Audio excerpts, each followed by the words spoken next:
At the end of January to early February 1492, Elizabeth of York felt a fluttering in her womb. This was proof that she had once more conceived for the 4th time. Pregnancy was not as easy to diagnose, with symptoms being possibly other causes: natural sickness, a store of water retention, increased girth, could be weight gain or windy matter. In the early months, few doctors wanted to confirm a pregnancy before the stirring in the womb was to occur. It is believed that this pregnancy was likely an accident. Elizabeth of York had conceived only 3 months after giving birth to her son Henry on the 28th of June 1491. This rapid new pregnancy gave a cause for concern among the royal couple, given how real the dangers of childbirth were to women. In April 1492, the royal couple took up residence at Sheen Palace in preparation of the new birth. Although Henry VII may venture to other palaces until she gave birth, Elizabeth of York would not leave Sheen Palace or its grounds. To prepare herself for the birth, she had the room she wished to spend her confinement in prepared. She also had summoned her trusty holy relic, the girdle of Our Lady, from Westminster Abbey. On the 2nd of July 1492, after hours of labour, Elizabeth gave birth. The child was wiped down or washed, and Elizabeth was informed her 4th child was that of a girl. The baby was baptised in the following days, where she was gifted the name chosen by her parents. She would be named after her mother as Princess Elizabeth Tudor. As a younger daughter, Princess Elizabeth did not rank highly in the hierarchy of royal children. To some, she was seen as rather insignificant. The royal couple now had 2 boys and 2 girls. To her grandmother, Margaret Beaufort, it is believed she felt the new princess's birth as insignificant as it was not recorded in her infamous book of Hours, unlike all of her other grandchildren. Soon after Elizabeth's birth, she was sent to the royal nursery, a household at Eltham Palace. Eltham was close to Greenwich Palace, one of the much larger royal residences, and was the main royal nursery. This would be the palace that the princess would know best. Elizabeth entered the nursery that was occupied by 2 of her siblings, the 2-year-old Princess Margaret and the 1-year-old Prince Henry. Their eldest brother, the 6-year-old Prince Arthur, lived in a separate household at Farnham in Hampshire. Although the King and Queen were distant parents, they still played very real presences into Elizabeth's life. In March 1493, the princess, along with her siblings, were included implicitly in a grant made by Henry VII to St. Michael's Monastery in Dover, the price of which was that the prior convent may pray for the good estate of the king, his consort Elizabeth, Arthur, Prince of Wales, his firstborn, and the rest of his children, and of the king and his progenitors after this life. Prayers were a common backdrop during the Tudor period, as many children did not pass the stages of infancy. Compared to modern times, in the Tudor period, the first 7 years of life were known as infancy. The infant mortality rates were around 15% of all burials by the end of the Tudor period, with a number of years it being way higher, though for some prayers were not enough. There is little record in places of the little Elizabeth's young life, though we do know in November 1494 little Prince Henry was bestowed the title Duke of York. To celebrate the elevation, great jousts were held at Westminster. Challengers ran in the lists.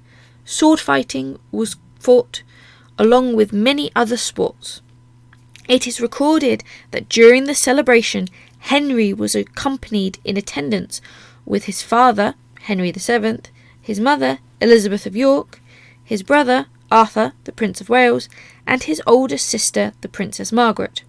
It is thought that it to be very possible, with his brother and sister's attendance, that his little sister, the 2-year-old Elizabeth, would also have been in attendance for at least some of the festivities. Royal children were expected to be seen often in public, so it is very likely that the little princess was there. Due to the festivities in November, the children of Eltham spent Christmas in 1494 apart from their parents.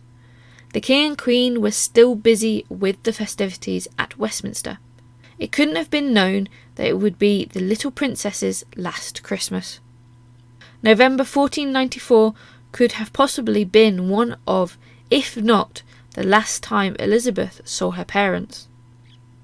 The year 1495 was a busy year for Henry VII and Elizabeth of York. At the beginning of summer, they set out on a great progress throughout England. They would head northwestwards from London first before venturing to Bewdley, Ludlow and Shrewsbury, just to name a few spots.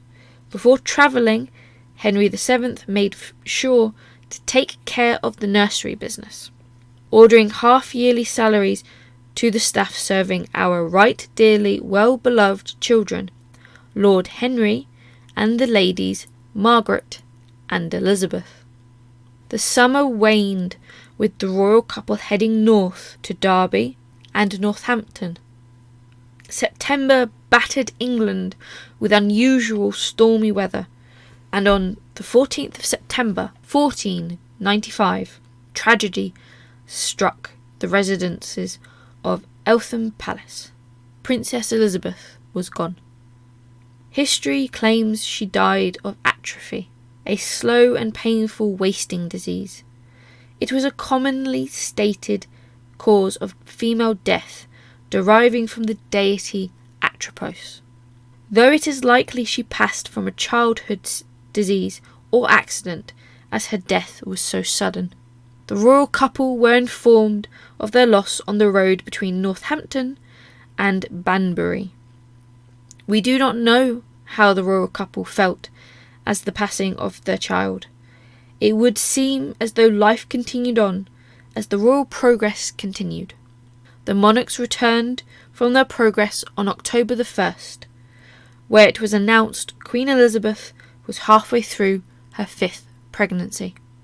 As the first funeral of the Tudor dynasty, the famous penny-pinching monarch laid out an enormous sum of money for the funeral.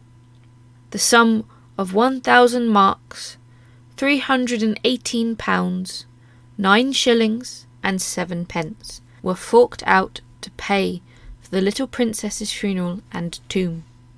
Elizabeth's funeral procession set out on the appointed day from Eltham Palace to Westminster Abbey. Elizabeth's coffin was carried in a chariot covered in black cloth, pulled by 6 large horses draped in the colour of mourning.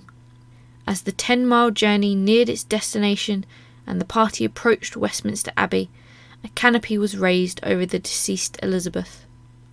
At each corner of her hearse a banner was unfurled, showing the Holy Trinity, the Virgin Mary, St. George, and the King's own royal arms. The little girl was brought into the abbey decked in black sassonet covered with the red and white roses. This embroidery symbolised the little princess's importance of the united houses of Lancaster and York's offspring.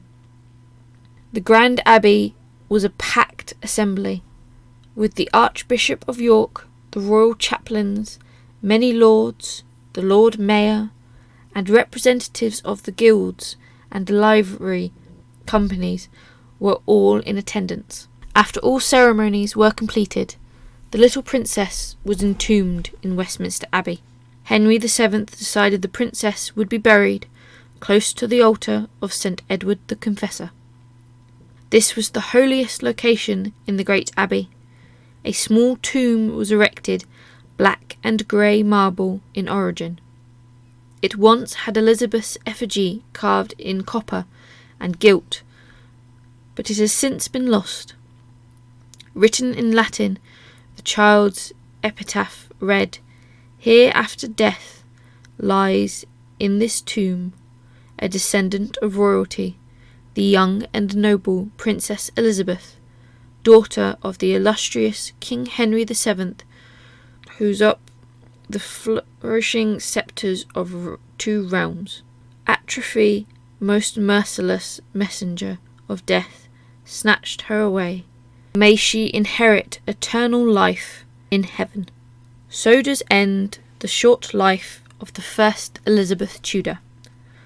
4 years old and so much ahead of her, now forgotten in time, with the only marker of history being a stained glass window and a tomb in Westminster Abbey.